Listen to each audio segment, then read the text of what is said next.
मोचनी एकादशी की पूजा विधि और कहानी। सनातन धर्म में एकादशी तिथि का विशेष महत्व है। चैत्र माह की पहली एकादशी को पाप मोचनी एकादशी कहा जाता है। इस तिथि पर जगत के पालनहार भगवान विष्णु के संग धन की देवी माँ लक्ष्मी की पूजा अर्चना करने के विधान है।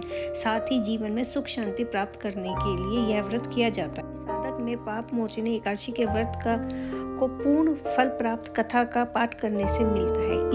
इसीलिए इस दिन पूजा के दौरान पाप मोचनी एकादशी व्रत की कथा का पाठ किया जाता है। अनुसार एक बार एक राजा माधंता ने लोमेश ऋषि से प्रश्न किया कि गलती से हुए पापों से मुक्ति कैसे प्राप्त की जाती है। तो ऐसे में लोमेश ऋषि ने पाप मोचनी एकादशी के व्रत के बारे में बताया।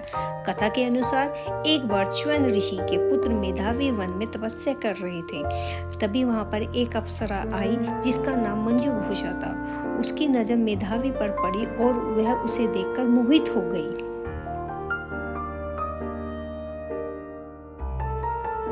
इसके पश्चात मंजू घोषा ने मेधावी को अपनी तरफ आकर्षित करने के लिए कई प्रयास किए। इस कार्य की मदद के लिए कामदेव भी सामने आ गए। तब मेधावी भी मंजू घोषा की तरफ आकर्षित हो गए। ऐसे में वे देवों के देव महादेव तपस्या की करना भूल गए। कुछ समय निकल जाने के बाद महादेवी को अपनी गलती का एहसास हुआ तो उन्होंने मंजू घोषा को दोषी मानते हुए उन्हें पेचाशनी होने का श्राप दे दिया, जिससे अप्सरा बहुत दुखी हुई।